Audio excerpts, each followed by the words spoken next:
Muito se fala da ditadura brasileira. A narrativa que estamos acostumados a ver e que é sustentada enfaticamente pelos esquerdistas foi um período terrível no qual os militares tomaram o poder dando um golpe no país e atacando brutalmente os heróis da esquerda que defendiam a democracia. Mas será verdade? Será que podemos acreditar no que dizem os livros do MEC?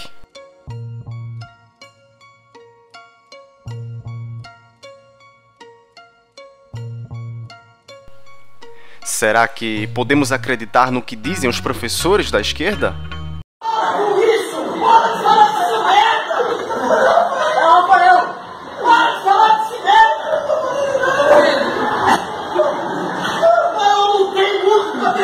Nesse país, levei porrada nas costas, levei gás outro dia, várias vezes, pra ter democracia nessa merda. E esse povo falando desse merda do Bolsonaro, o cara que é homofóbico, não gosta de pobre, não gosta de negro. Vocês querem o quê? Ser dominado? Chicote nas costas? É isso que vocês querem? É isso que vocês querem? Eu tô perguntando! Ninguém tá falando. Vai, aniversário de novo! Falou, vai levar menos 2 pontos! Para entendermos a ditadura militar, precisamos começar alguns anos antes. Em 25 de agosto de 1961, o presidente Jânio Quadros escreve essa carta. Renuncia à presidência e seu então vice-presidente João Goulart, conhecido como Jango, estava na China, socialista, ao lado do ditador chinês Mao Tse-tung.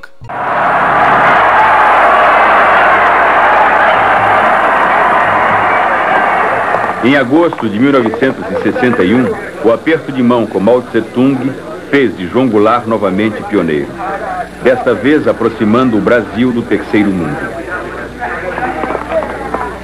Jango rompeu as barreiras que separavam o Ocidente da República Popular da China.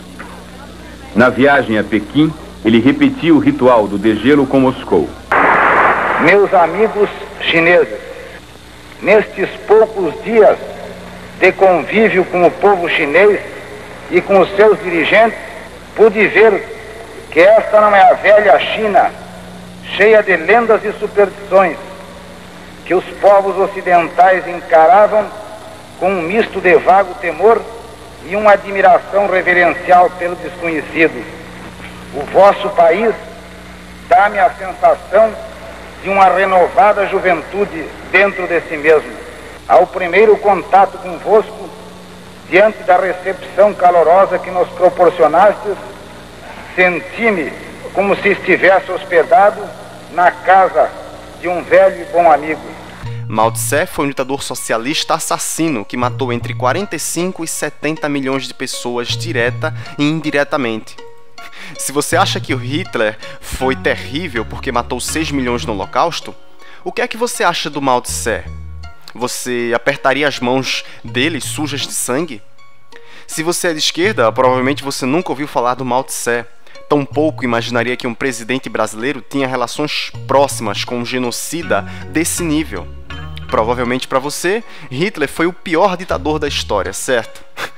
Mas não pense que esse psicopata socialista era o único com quem Jango tinha proximidade. Alguns anos antes, mais especificamente em maio de 1959, Jânio e Jango recebem outro assassino socialista, o Fidel Castro. Isso mesmo, Fidel Castro, o mesmo Fidel que a Dilma elogia tanto, o mesmo Fidel que o Lula chama de mito. E o grande mito continua. O Fidel é o único mito vivo na história da humanidade. Entenda que Fidel e Che Guevara, o Ernesto Guevara, não tinham nenhum problema em executar alguém desarmado por causa da opinião política dessa pessoa. Aqui nessa foto vemos os amiguinhos amarrando um prisioneiro numa corda para executá-lo em serra maestra. Aqui nesse vídeo vemos mais uma vez toda a beleza da democracia da esquerda, não é? Se você não concorda comigo, eu simplesmente te mato. Essa é a democracia da esquerda. Mas, voltando a falar no João Goulart, ele volta da China e depois de algumas polêmicas, que não vem ao caso nesse vídeo, ele assume a presidência em 8 de setembro de 1961, ou seja, 14 dias depois da renúncia de Jânio. Entenda que esse período foi o auge da Guerra Fria, e o mundo estava dividido entre Estados Unidos e Rússia. A China também, né?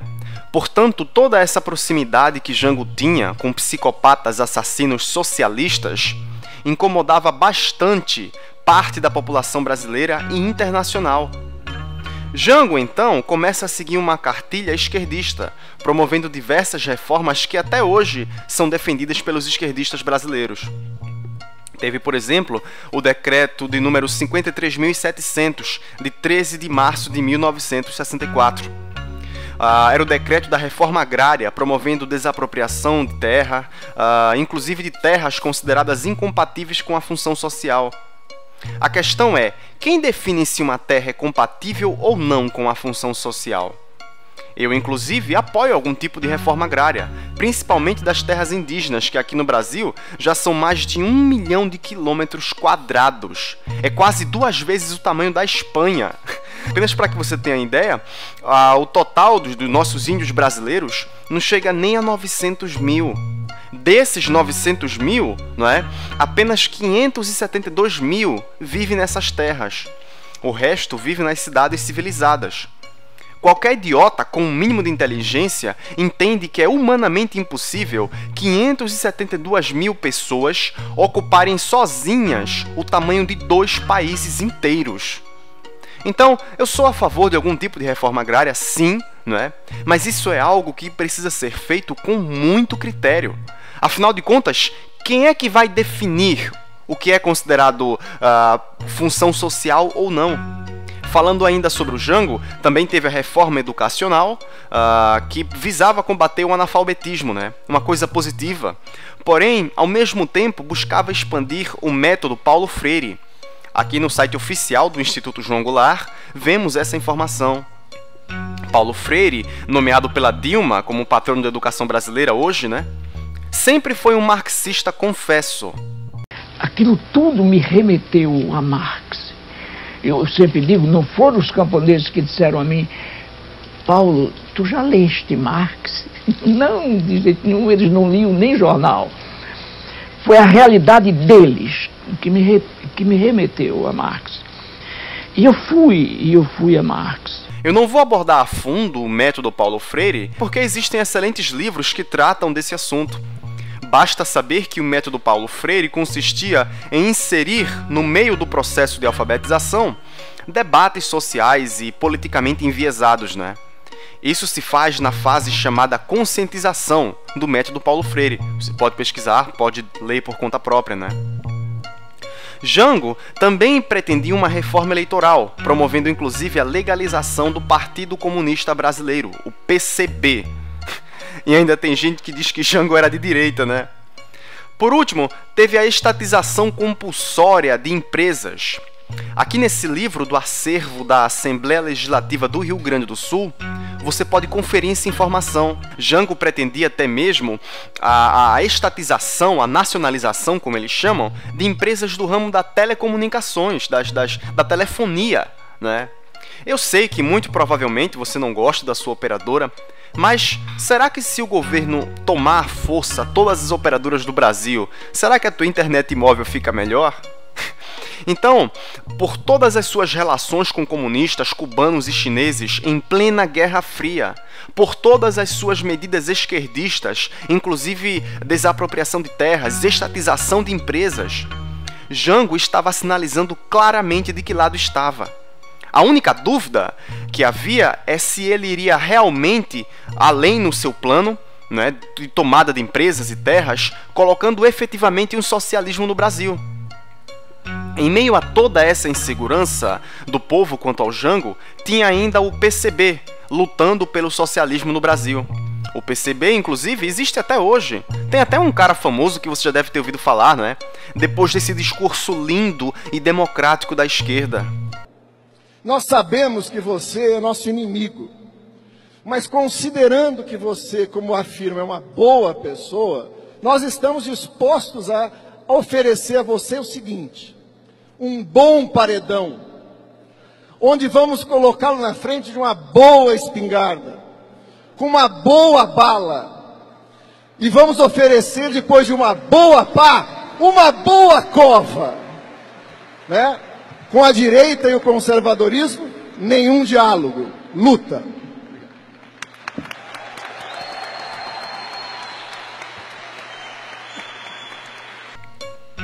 Além do PCB, tinha a Organização Revolucionária Marxista Política Operária. Nome grande, hein?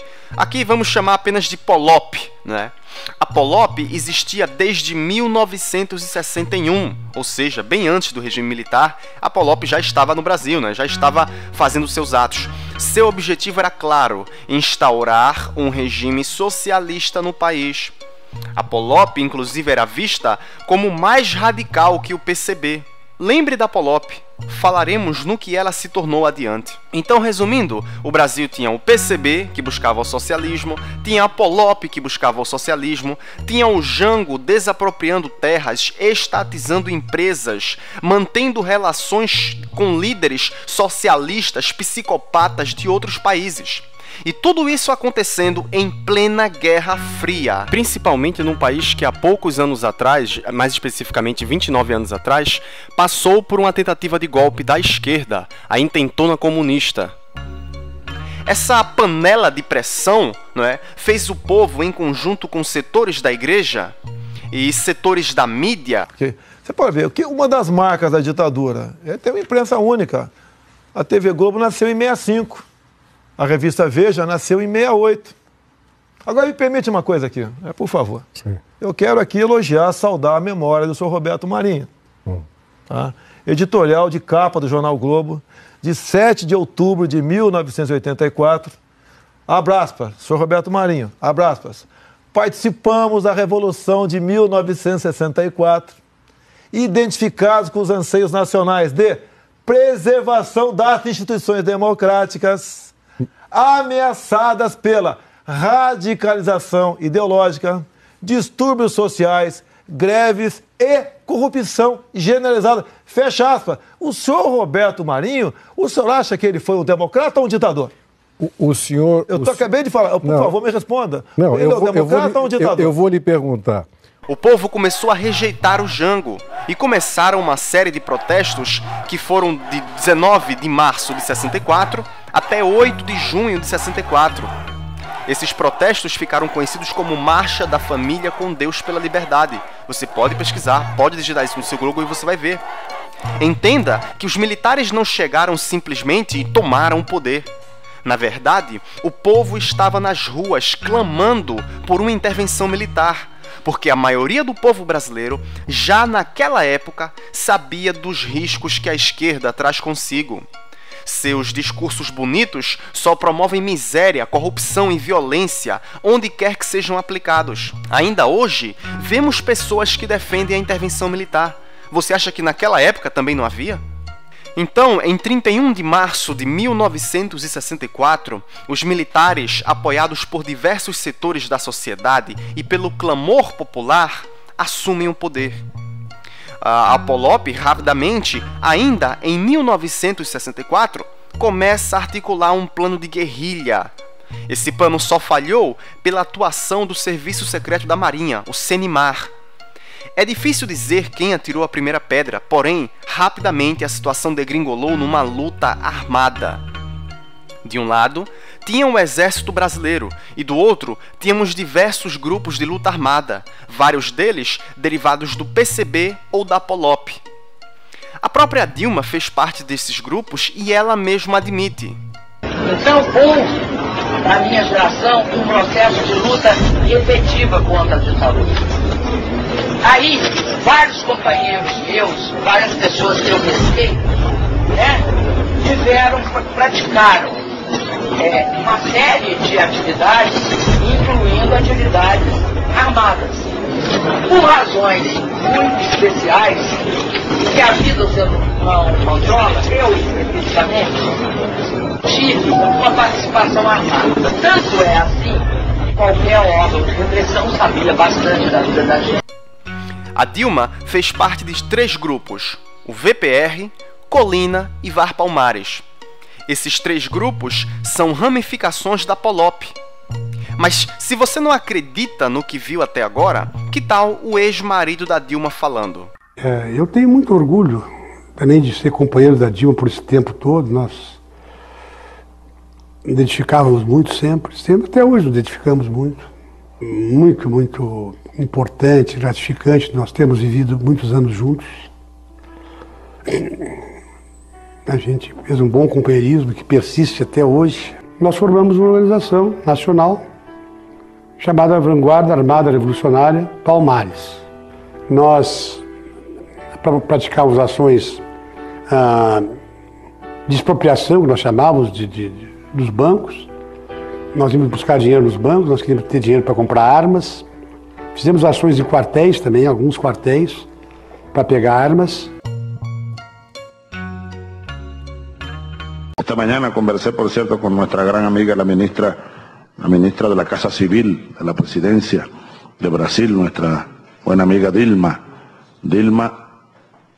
Rousseff, una gran compañera, una gran compatriota de esta patria grande.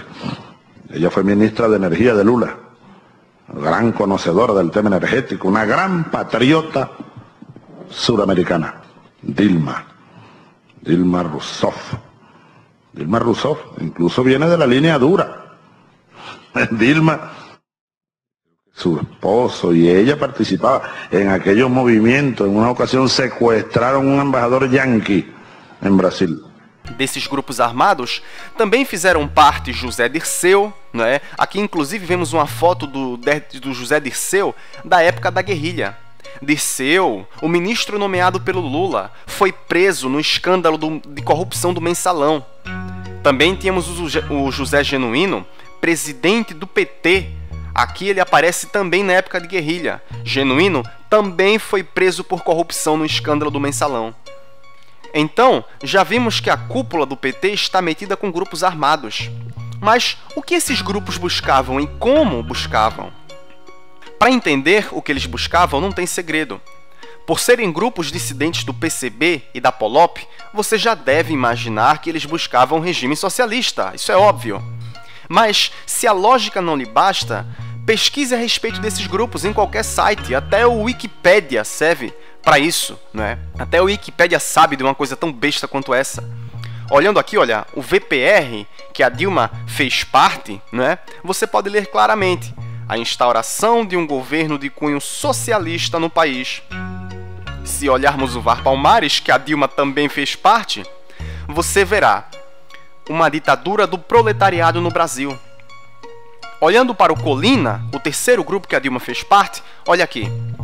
Por meio da luta armada e de focos de guerrilha urbana e rural, pretendia realizar uma revolução similar à Revolução Cubana no país. Mas você não acredita nisso não? Acha que tudo é mídia comprada? Acha que é golpe? É golpe? Que tal vermos depoimentos de pessoas da época? Todos os principais ex-guerrilheiros que se lançam na luta política costumam dizer que estavam lutando pela democracia.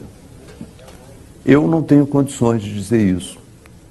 Eu estava lutando contra uma ditadura militar, mas se você examinar o programa político que nos movia naquele momento, era voltado para uma ditadura do proletariado. Então você não pode voltar atrás, corrigir o seu passado e dizer, olha, naquele momento eu estava lutando pela democracia. Quando eu entrei na Faculdade de Medicina, lá em João Pessoa, na Paraíba, por uma porta, em 1968, pela outra porta eu entrei no Partido Comunista Brasileiro Revolucionário, que era uma dissidência revolucionária, como diz o seu próprio nome, né, do Partido Comunista Brasileiro. Eu continuo sendo um socialista, portanto de esquerda, né? Mas sou uma pessoa que acredita que a democracia é uma questão essencial, coisa que nós, na época da esquerda leninista, etc., né, nós não considerávamos. Nós achávamos... A democracia como um sistema ideal? Não, nós éramos pela ditadura. Do proletariado? Do proletariado. Nós éramos contra a ditadura militar mas éramos a favor da ditadura do proletariado. Isso aí é preciso dizer a verdade toda, né? E às vezes eu ouço meias verdades, né? Como a ditadura militar nos oprimiu barbaramente, né, de forma violenta, muitas vezes as pessoas pensam, né, que não existiam no campo da esquerda coisa igual e até pior, em vários aspectos, né? O Stalin e o Hitler, eles disputam pau a pau a medalha de ouro de genocidas na história recente. E o Mao Tse Tung vem ali na medalha de prata. Na medalha de prata com bronze, né? Então é Hitler, Stalin e Mao Tse Tung. Então é preciso a gente ter essa clareza. Eu, por exemplo, quando eu entrei no PCBR, eu era um leninista de carteirinha, né? Depois eu fui evoluindo, tornei pior ainda, passei a ser um guevarista, né? Que é uma coisa mais violenta do que o leninismo, se você pode imaginar, né? Meu treinamento foi na Floresta da Tijuca. O João Lopes Salgado, que é ex-militar, treinou todo mundo, pegou umas balas de INA, era a metralhadora que a gente usava, do Exército. A gente roubava nas guaritas, aqui no Leblon. Aí já um movimento não mais estudantil, um movimento social de tomada do poder, é isso que nós queríamos, e transformação daquilo em socialismo. E que nós não éramos exatamente contra a ditadura, nós éramos contra a ditadura militar burguesa, mas nós éramos a favor da ditadura do proletariado. Isso ninguém diz, mas tem que dizer, faz parte da nossa história. Eu deixei o depoimento da Vera Silvia Magalhães por último, pois ela tem um detalhe interessante. Ela fez parte do Movimento Revolucionário 8 de Outubro, ou MR8, um movimento derivado também do PCB. Então é muito engraçado ver um esquerdopata completamente ignorante tentar associar o Temer ou o PMDB à direita. O PMDB, um partido que sempre esteve ao lado do PT.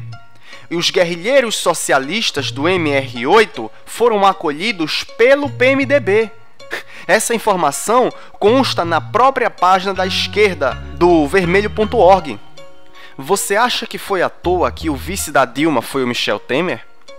Você acha que foi à toa que o Gedel, do PMDB, do bunker de dinheiro, foi ministro do Lula?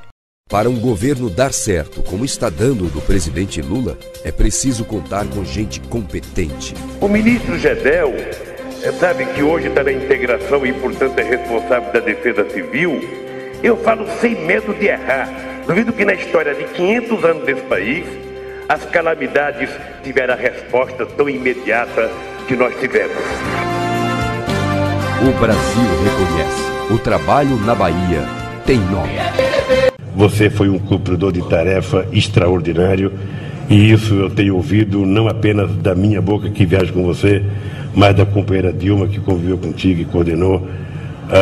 E eu disse ao Gedel outro dia, é uma pena que você deixe o governo, você poderia continuar no governo, sabe que seria melhor pela grandeza do teu trabalho. Você acha que foi à toa que o vice do Lula em 2002 foi José Alencar? Você acha que o Lula fez campanha para o ladrão Sérgio Cabral do PMDB à toa? Votar no Sérgio Cabral é quase que uma obrigação moral, ética, política. É um compromisso de honra para quem quer garantir um futuro melhor para os nossos filhos, para os nossos netos, para aqueles que a gente ama, porque esse homem já provou que é um homem de bem, que é um homem que gosta do Rio e que é um homem que tem competência para fazer as coisas que outros não tiveram. Por isso, meu companheiro Sérgio, se eu não tivesse que votar em São Paulo, eu iria transferir o meu título para votar em você. PT e PMDB sempre estiveram juntos. Mas, voltando a falar dos grupos socialistas, já falamos do Colina, do VPR, do VAR Palmares, do MR8, mas eu não poderia deixar de falar do ALN. O ALN foi fundado, nada mais nada menos, pelo Carlos Marighella. Carlos Marighella, o herói da esquerda, virou até filme, e isso pago com o seu dinheiro. Wagner Moura, agora como diretor, está fazendo um filme sobre Marighella. Eu falei assim, ele está fazendo um filme sobre Marighella. E Eu falei, tudo bem, problema dele, fazer um filme sobre o terrorista Carlos Marighella, não tenho nada com isso. Porém, o que me chamou a atenção não era isso, é que ele foi autorizado pela Lei Rouanet a captar 10 milhões de reais para fazer esse filme. Carlos Marighella também foi inclusive homenageado pela Dilma na entrega de um lote do Minha Casa Minha Vida. Ela chega a chamar Marighella de uma grande pessoa humana. Marighella também escreveu um livro chamado Manual do Guerrilheiro Urbano, você encontra fácil na internet, não é? Onde ele ensina diversas táticas de guerrilha, inclusive invasão de hospitais como tática válida, isso mesmo. Invadir um hospital cheio de pessoas doentes, para ele é lindo, é uma tática válida, não é isso?